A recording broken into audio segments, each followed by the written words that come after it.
Thank you very much. First of all, I want to apologize for the acoustics. We can hear a mob going on outside. They're probably people who supported other candidates for the Pulitzer Prize. So, and I don't blame them. First of all, I'd like to thank the Printers Row Lit Fest for having me here. It's a real honor. And thank all of you for coming here to hear me. And thanks to everybody who's watching on C-SPAN as well. It's a real treat when you're an author. And putting in years and years, I put almost 7 years into this book, to actually meet readers, hear their questions, talk to people who are actually reading or thinking of reading my book. And so thank you very much. I really appreciate you coming. And also thanks to Eric Arneson for being willing to do this. I want to go straight into our conversation and questions. So I just want to say a couple of things about how I approach this book. My formula when I approach writing a biography is to tell good stories and ask big questions. And the attempt to bring together literary and scholarly values is at the core of what I'm trying to do. I don't pretend that I always get it right. As I like to say, you know, if I hadn't been blessed with these prizes and somebody else had won, there would have been no mobs in the street complaining. But I am trying to do something that the best writers who are my models are very good at, people like Robert Caro or Richard Rhodes, which is to bring you into a world, to create characters who are believable, whose lives are complex and have this narrative momentum that carries you forward as a reader, and at the same time to try to create knowledge, to explore the meaning of this particular life and why it's significant for us today. And Vanderbilt's life is certainly, as you've just heard, one that is wrapped up with the making of the modern United States. Its economy, obviously, but also its culture, society, politics, the political arguments that we have today over free enterprise and the role of government is very much the argument that formed around Vanderbilt at the height of his career. And so it's a relevant life, and yet I did my best to be true to it in its own terms. I didn't write a story to preach a message on any point in the political spectrum, but to bring out a life in full and to talk about the way Americans at the time discussed this immensely powerful and wealthy individual, and at the same time give full play to the drama and the emotional struggles of his life and his family, and to bring out that very human side of someone who's often seen as simply a towering titan.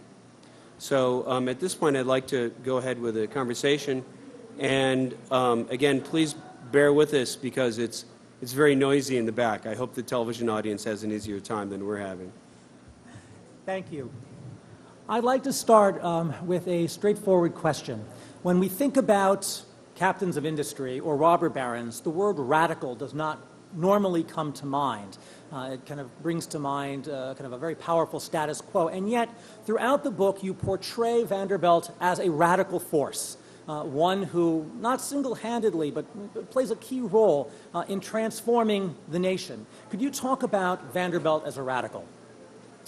Well, this is something that was a real struggle for me to get at. Vanderbilt's life covered such an enormous span of time that the categories that we have for thinking about the economy and the role of government don't fit with early America. And so, for example, now we think of laissez-faire, for example, as a conservative philosophy.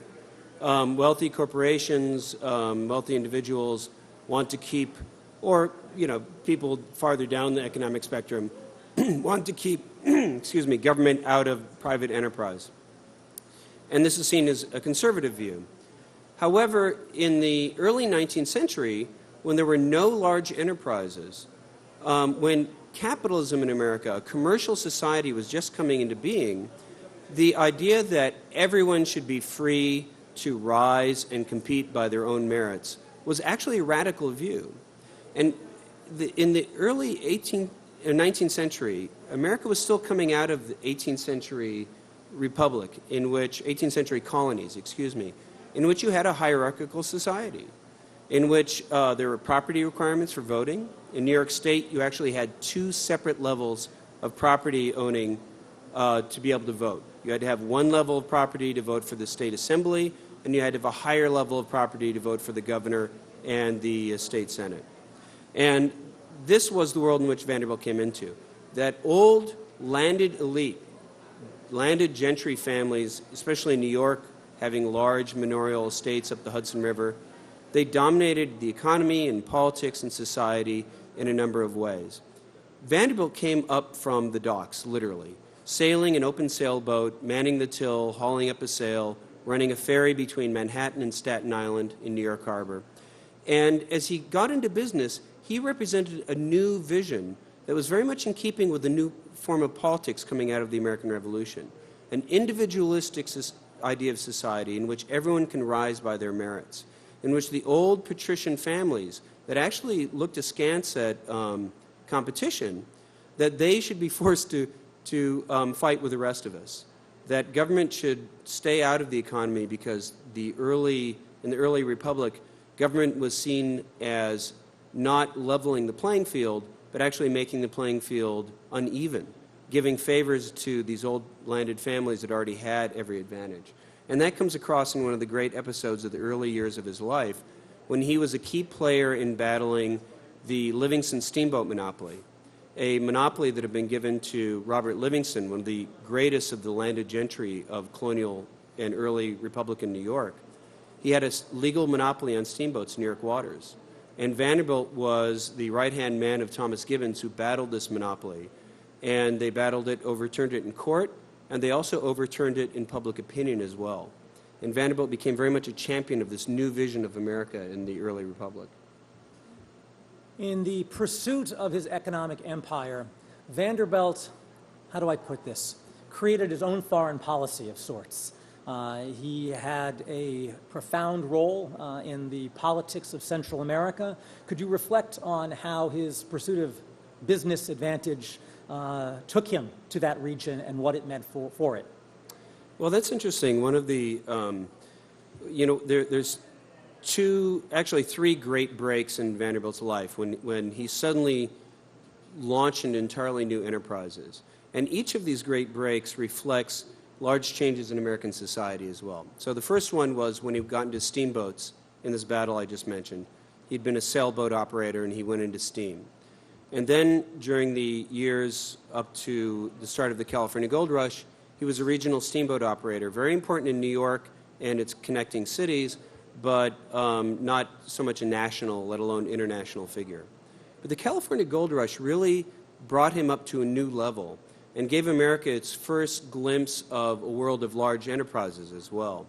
The dominant way in which people got between about half the migrants who went to California during the gold rush and almost all of the commerce didn't go by overland wagon train, but by steamship lines that were federally subsidized, a part of that vision of society that Vanderbilt battled against, that the government should guide development.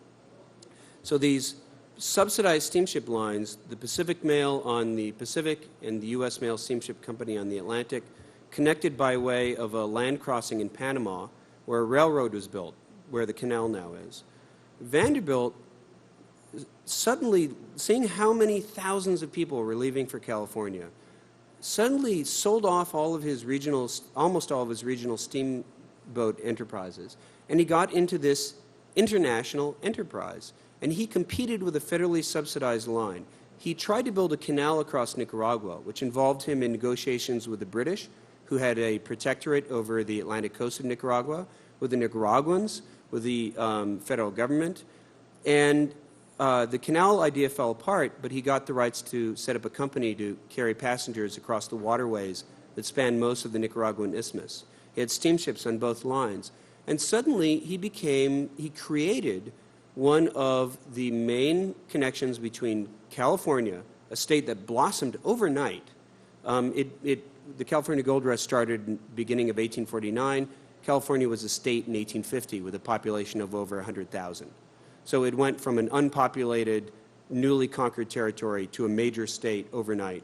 And yet it was a huge distance by the technology of the time from the rest of the United States. So Vanderbilt single-handedly essentially created a major transit route to California that successive presidents talked about in their State of the Union messages as being one of the main strategic priorities for the United States overseas, protecting these Central American connections to California.